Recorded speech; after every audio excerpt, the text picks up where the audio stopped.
Hi there, Vibe Gardeners. Welcome to another episode of Vibe Gardening from Dishu.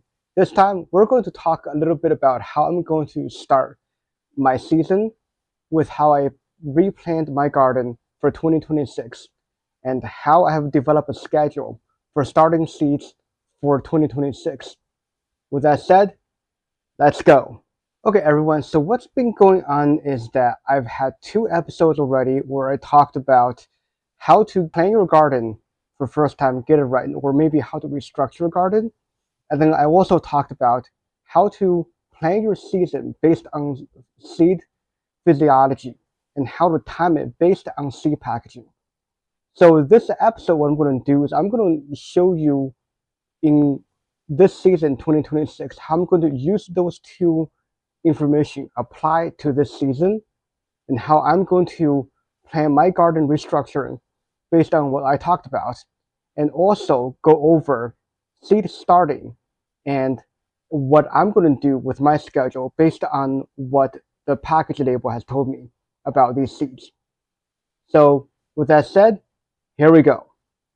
If you enjoy the content you see and you want to learn more about how you can vibe with your plants, so please subscribe. It helps the channel tremendously. So now with that out of the way, let's recap a little bit. So as I'm going to show right here, this is what my garden looked like in 2025. All right. So we talked about that going forward in the planning your garden episode, and it worked pretty well for me. A lot of things actually worked well in that garden, and so going forward in this season in 2026. So this is the image I'm going to show right here. Uh, what I'm going to do now is I'm going to go section by section to talk about what has changed, what I'm going to do with it. So there are going to be garden where it's going to be really a blue box. The blue box means a new bed I'm going to put up.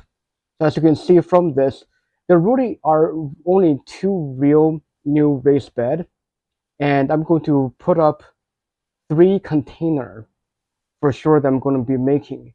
And I have plans in the front deck where I'm actually planning to build a planter of types. That's something that when the weather warms up, I'm going to have a whole episode on how to build a planter using cedar planks.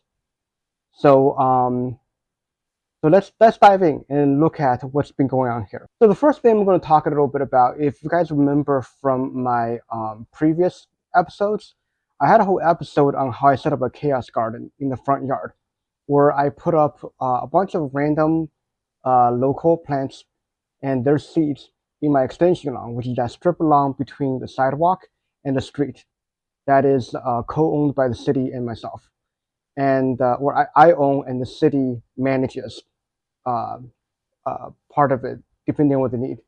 So there, I'll keep doing the chaos garden for sure. But one thing I'm going to do is from my raised bed episode that I've done in the past. What I'm going to do is I'm going to move that raised bed into the front because I've noticed from last year that my the cherry tomatoes, really needed more space. A 5 gallon bucket was just not big enough for it. So I'm going to go and buy and purchase actually pre sprouted cherry tomatoes, probably going to be sunburst again. And I'm going to put one, maybe two of them in the front. Also give my neighbors opportunity to come by and harvest some of them for their own needs if they want to. And then next to it, my neighbor for the utility pole right next to the chaos garden, she actually gave me permission to do whatever I want to it, to beautify it or whatever I want to do with it. And even though we talked a lot about putting flowers there, what I decided I want to do is I want to actually maximize tomato growth, cucumber growth. So what I'm going to do is, from my lessons learned about growing cucumbers in containers of about 3 gallon grow bags, actually, what I'm going to end up doing is I'm going to probably end up throwing up at minimum 2 grow bags, 3 gallon grow bags of cucumber, or even use that 10 gallon one again and plant 2, maybe 3 cucumbers in there. And I'm going to try to come up with engineer a way to put up strings to give them some kind of support to climb up as it goes towards the utility pole. And since the Poinsett 76 cucumber is not a super tall cucumber, I can probably get away with it and have it climb up ropes.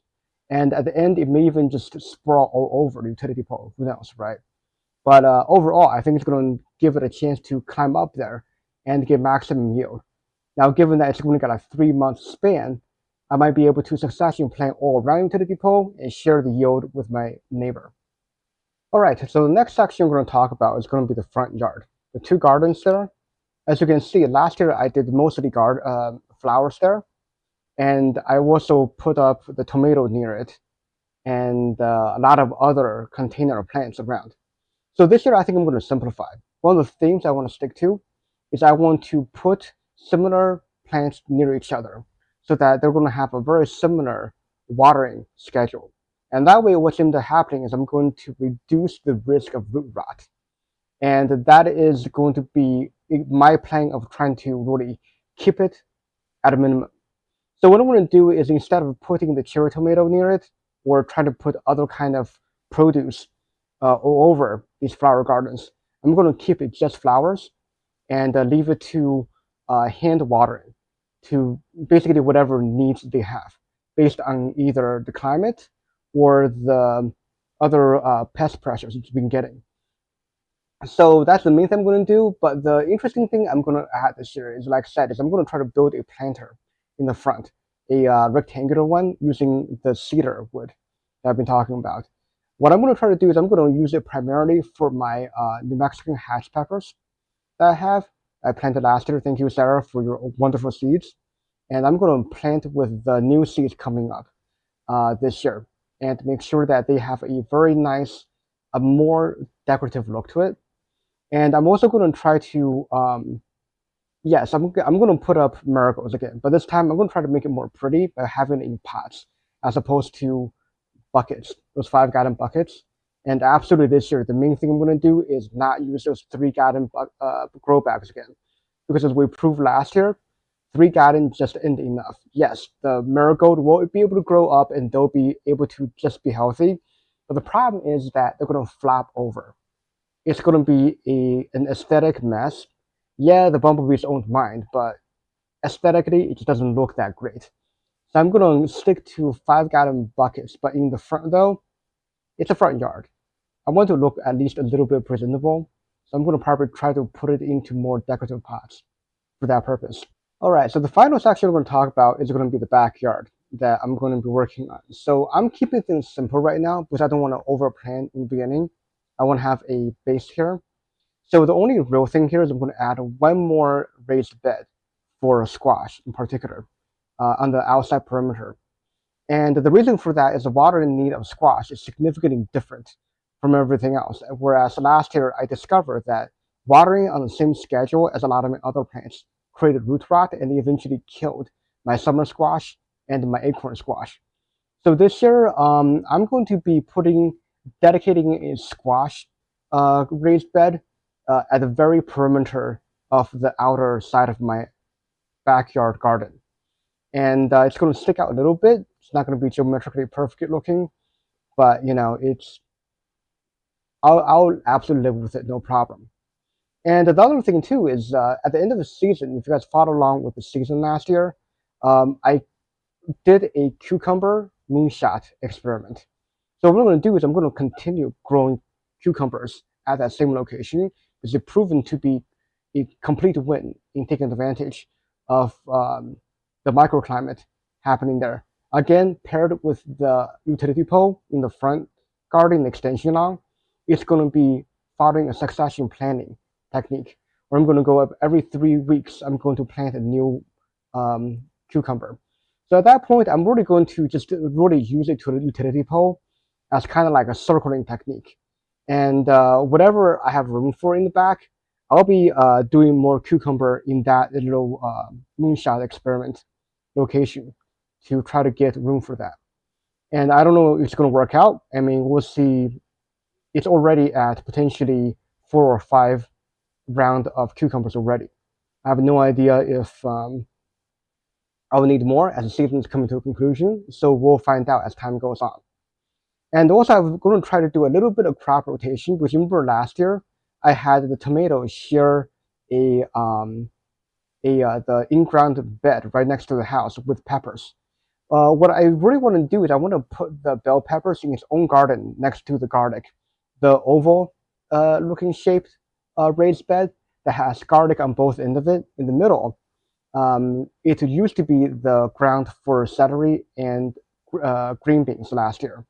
And green bean introduces a lot of very good nitrogen into the soil, creating a lot of biomass with its roots at a very shallow level. So what I'm going to be able to do with the bell pepper is take advantage of that nitrogen input into the soil created by the green beans. So I'm going to put the bell pepper there and basically get it out of the hair of the tomato next to the house. And that way I can actually plant more tomatoes.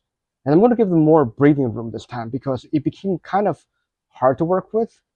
And I'm also going to take down the net fencing that I had. That was to prevent bunnies from going. The main reason why there were a problem last year was mainly because of cilantro and parsley I planted in ground last year. And to prevent that from happening again, that means I'm not going to plant cilantro and parsley in the ground where they can get to it. It's as simple as that. So that's going to be able to reduce that fencing that created a light issue for both the bell peppers and tomatoes, which made them super tall. And this time I will not make the mistake of putting African marigold into that bed because that's going to compete for light way too much. So I'm going to have dedicate that bed to really just tomatoes. I'm going to have a few basils in there as they tend to be a very good companion. And that's why I put a herb symbol in there. Now, if I can find other herbs that bunnies won't like too much, I can probably plant it there if it's not going to be a companion problem with tomatoes. Now, I might end up putting maybe some kind of French marigold in there as they're not very big, but I don't have seeds for them. So maybe I'm going to go to Jacob's farm, pick up some of their French marigold plants, and start it with a tomato. And now for the tall, 2 foot tall metal raised bed here. This one bunny has absolutely no access to. And it's going to be a prime location for me on the end facing the house. I'm going to put in green beans because that is prime bunny food. And that really is going to be hidden from the bunny as 2 foot is just too intimidating for the bunny to jump into. Another advantage of that is that once I get it going in there, I'm going to be able to introduce more nitrogen to that patch of the soil. And finally, I talked about the crop rotation. I am actually planning to keep the eggplant and celery together still in the same location as last year and potentially reducing my plant count from 6 down to 4 because 6 was a lot. Even though I ate everything, it became almost kind of a challenge of how much eggplant I can eat in one season. So I'm going to reduce it probably down to 4 plants and give away the rest if I have more successes. And the beauty of that is that I want to keep the Japanese beetle in the same location. So when we go back to it, it's not going to disrupt any other plant, hopefully. And again, no spray, just flicking into soapy water glass. And so then now going back to the herb garden, my initial raised bed made of cedar, that one I'm going to keep only herbs because I ripped out all the berries. I ripped out the strawberry, I ripped out the raspberry, I ripped out the blueberry, all the berries are gone now. And it really just was not working very well. So I'm going to dedicate that to my herbs. So I'm going to put the dill, cilantro, parsley, all those guys in there, and hopefully they're not going to overcrowd each other. So one happy bed. So that's going to work out well because it's mostly Mediterranean herbs. And like I said, then I'll have an outer bed dedicated to squash. For sure, I'm going to be planting some zucchini style summer squash in there. I don't know if I'm going to put more in there. We'll see as time goes on. And obviously, the pit fighter pie pumpkin will have to go back to where it was because it did a great job last year punching through that clay dirt and still producing pumpkin I can use for making chili and pie. That is a very sweet, all puns intended, result of that experiment. So that will definitely continue. Probably more red clover back there. We'll see how that works out. So this is the overall plan I have for next season. And of course, I will put my marigolds back in the backyard again because the pollinators love it. And those cute bumblebees will definitely return. And I'm definitely thinking about potentially diversifying the flower a little bit because I want to keep them healthy by giving them a diverse nutritional palette to help them get a good defense system going. And of course, I'm still going to have my what's called it a second chance garden like had.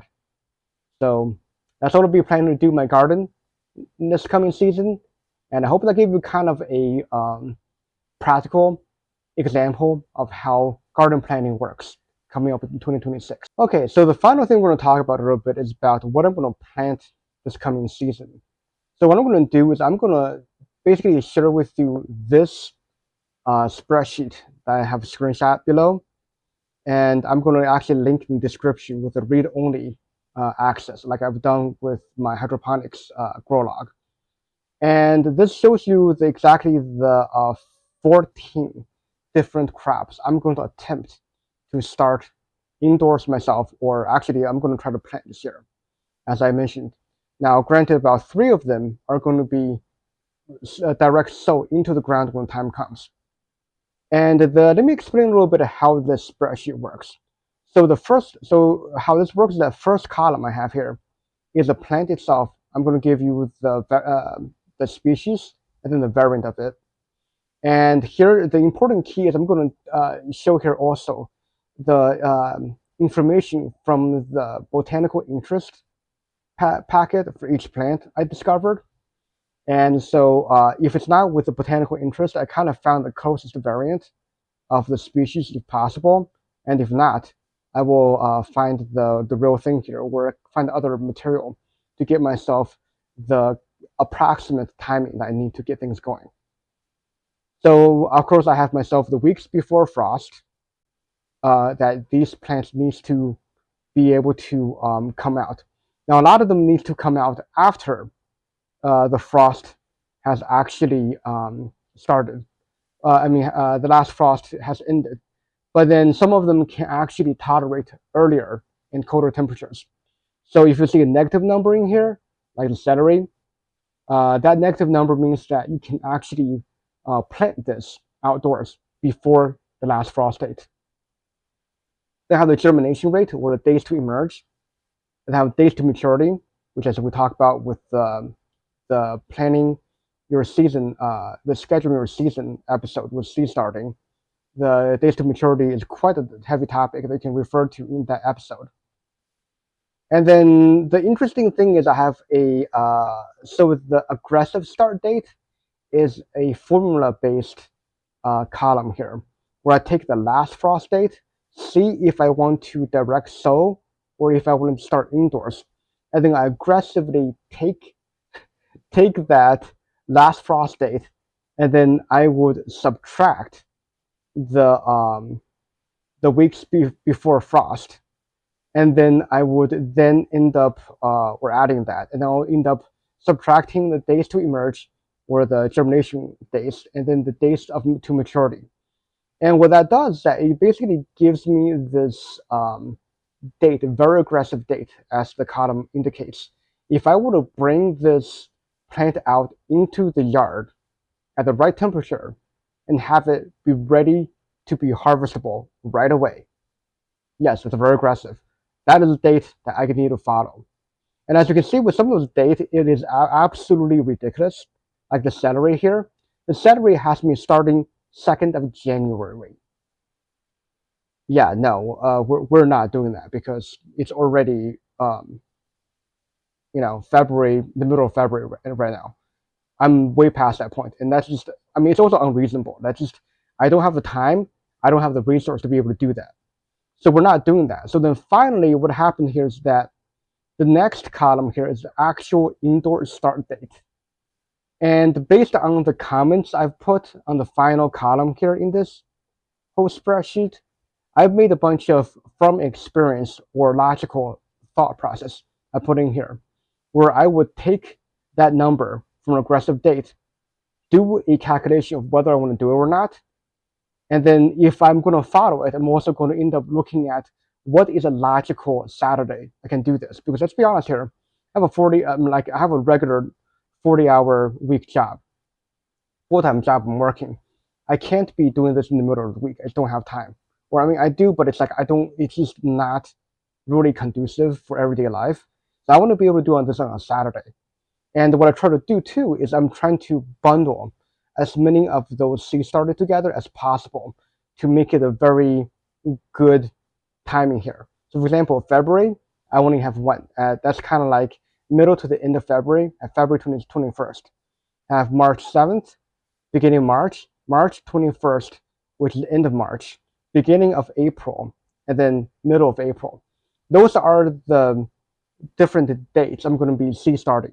So that basically divides the whole season really down to, well, 5 days I'm going to be seed starting. So that way that makes it manageable, and so that feeds my lifestyle. And finally, I have a bunch of what's called seeds that really are to be started after. I mean, directly sow into the ground, and they all can happen 2 weeks before last frost date. So they all land exactly on May 2nd. And I didn't actually check to see if that's a Saturday or not. That's something like that. I'm only focusing on indoors right now because I'm still a good 3 months prior to last frost date. So the first thing I'm going to talk about, the group of the seed starting that I want to do is going to be the February time frame. I'm only starting 2 plants in February, and I mean 3 plants in February, and that's going to be my tomato, eggplant, and celery. And out of those three, tomato is the only one that I've done in the past before. And what I'm actually doing this year is I'm actually buying a new set of seeds from Botanical Interest. Because what happened is that, as the photo will show you this side, this is my 2024 Roma tomato. And here, this is my 2025 Roma tomato. As you can see, the 2024, when I first got it as a rescue from the farmer's market, it is quite consistently oval. But what happened was last year, I'm only getting about, at best, half, if not less, oval. Majority of them are starting to get round. I don't exactly know what happened with these things because what I'm suspecting is that the pollinators have cross-pollinated with my neighbor's tomato. Almost every neighbor of my gardens has tomatoes. Yes, and I don't even know what variety it is. At the very least, the one of my neighbors I'm seeing is planting a sort of like a round, more round kind of tomato, sort of like a small slicer. And I really feel like the pollinators has basically taken to the liberty and do what they do best, which is create genetic experiments. So we're not getting, so basically the genetic purity is basically eroded. And this season, I have no reason to expect to be even, to go back towards the Roma shape. I'm expecting even more round shape. And that is makes for hard to make paste out of it. I mostly make sauce out of it. So that's why I'm going to be getting myself a fresh set of genetics from Botanical Interest with their San Lorenzo style um, Roma tomato, which it's not. I mean, people say it's not the best for northern climates. They absolutely suggest Amish paste, but I love San Lorenzo style. So I'm going to use my motivation to do it like I've always done. And so eggplant and celery, these are the ones that like I said, they are a great pairing with each other. And I planted a bunch of them last year. So this year I'm like, you know what? If I did a cost calculation, if I'm gonna plant 4 eggplant, that's gonna throw me back about $12 right there from Jacobs. And one of those seed packets from Botanical Interest is only about $3 or $4. So the math completely works in the favor of trying to start from seeds. And if I fail, I can just go back to Jacob and buy more, right? So I'm doing Black Beauty eggplant again. And celery, I'm going to try to do the Marengo style because I told myself that I just am not up for Utah or Pascal. It tastes like water for me. And coming from Botanical Interest, they only have Utah variant. So for me, it's a it's a promise to be a pain to start Marengo style, and I'm gonna do Marengo because that's why I'm doing it, right?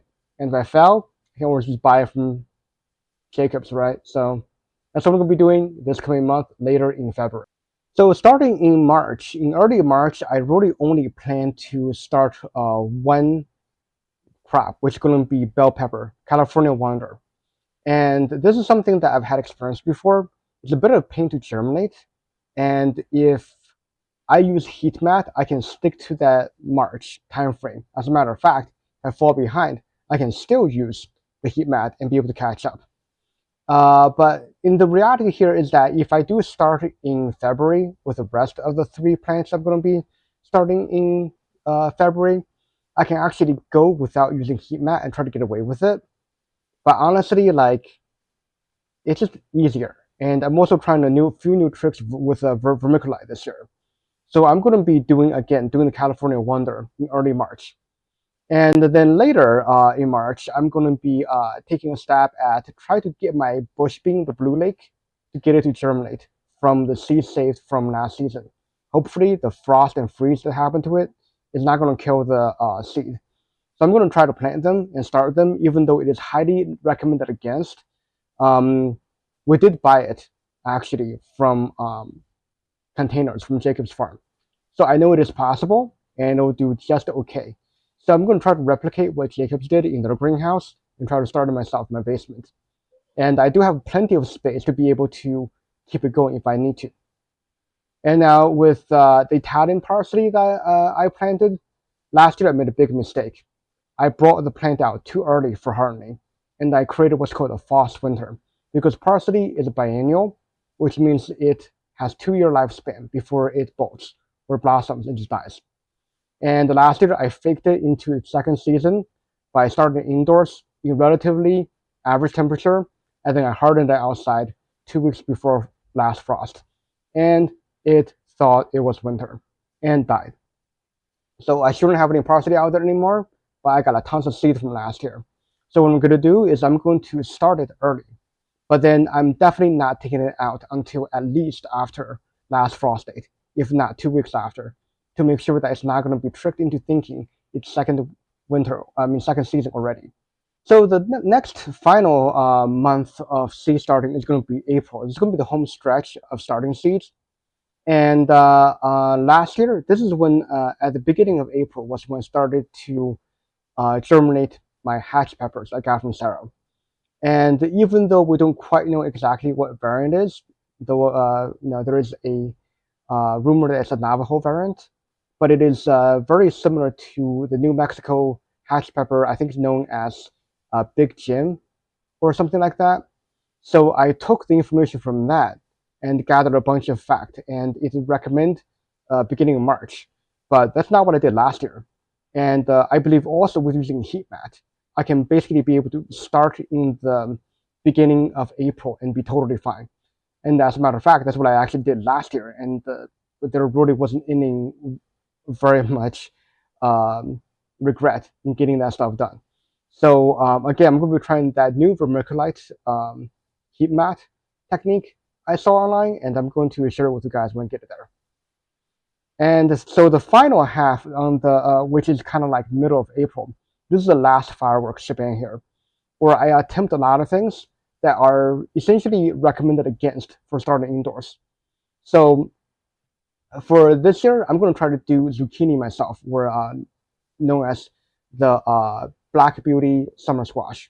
And this again is a recommended for not starting indoors kind of plant. But like I said, I bought it from the nursery at Jacobs.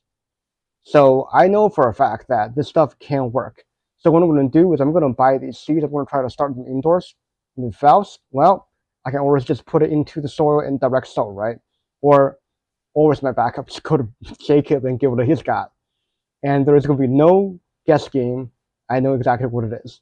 And so the pie pumpkin black futsu, that's going to be exactly what it is. Same game plan last year.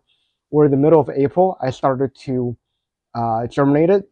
And even though they said don't do it, it absolutely worked out for me. I got a one heck of a specimen, and it was a pit fighter, survived all kind of chaos to become the gumbo spice pumpkin. And it was quite the story last year. Check out my playlist if you haven't done so already. It's quite the saga. So then again, we'll be doing cucumbers, the poinsettia 76. Like I said, I'm going to start indoors this year to get a jump start on it. And I'll be able to actually do succession sowing every 3 weeks. So I'm going to start out in the middle of April, and then again some point early to mid-May. I'm going to do it again, and I'm going to basically pop it out like rapid fire, put it in its own container, and let it crawl. So that's kind of my plan here with the 0.76, and definitely using microclimate in the later on. I'm going to talk about microclimates and hardening. That is actually going to be a huge one for this cucumber because it's going to have to take a lot of advantage of microclimate to be able to start early. So I'm definitely going to do that. And then, of course, the least controversial one of them is going to be basil. Starting the Italian Genovese basil, which I have. I think that's the variant I have because it's definitely not Thai or holy basil. So I'm going to be starting that indoors, and I'm going to start it on time this year because last year I missed the starting, and I tried to do a catch up with hydroponic starts. Even then, it was really never fully caught up, and it never produced viable seeds for me. Though it could be the weather, but either way, it just didn't flower the time I wanted to. I couldn't collect my seeds. So this year, I'm definitely getting my A game and getting these basil started right, and get them out to outdoors at the right time to get them into the state that they need to be when it gets out there. So the final group that we're going to talk about here are going to be the ones I'm going to be doing direct sowing. So the first one here is the one that I really don't understand. I've never done carrots before. And from advice I heard from a upload by my friend channel here, Indiana Funny Farm, what Kim said in that channel is that she always starts her carrots in containers because of the clay soil she has. And here where I live, there is definitely a lot of clay soil. So, and it's going to be hard for the carrots to basically burrow down. So it's going to definitely be a container game for me. I'm going to be mostly starting out with grow bags and see how they work. And I'm honestly still waiting for Kim to put up a video on carrot starting. So Kim, if you're watching, I'm waiting for you.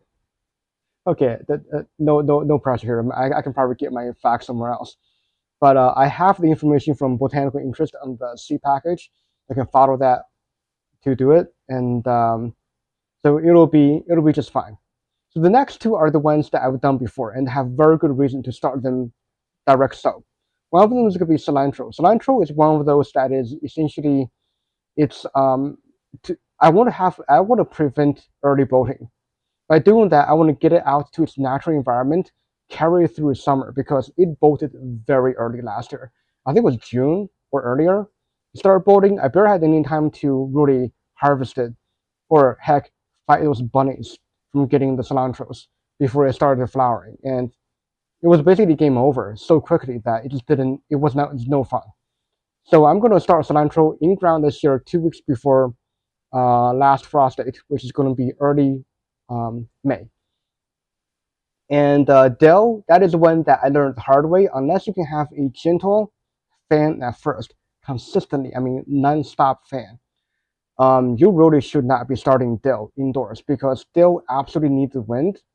Without the wind, it's going to essentially flop on itself and actually die from being too weak.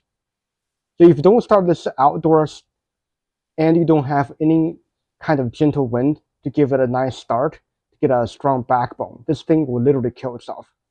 So don't make the mistake I made and start your dill seed outdoors.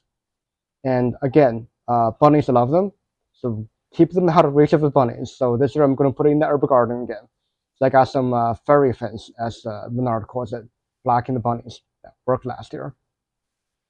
All right, guys, so that is essentially me laying down a practical example of how I'm going to tackle the growing season 2026 with a very good initial plan of what I'm going to do in my garden coming up with my reorganization and a very small expansion that I'm planning. Now, there might be more, but this is my initial planning based on the facts that we know about planning your garden. And also, I kind of went down how I'm planning my season starting. As you can see, I'm using the information on a seed packet as a guidance only. But in reality, growing experience will be essentially how you're going to be able to tackle gardening as you mature into your gardening experience. And here I've laid down a lot of the lessons learned I've had, and I married it together with the scientific fact on the seed packets. So I hope that gives you a good idea of how I apply things and inspire you to do great things in your garden. So hopefully that'll get you guys going. All right. So keep gardening and keep vibing. Let's go.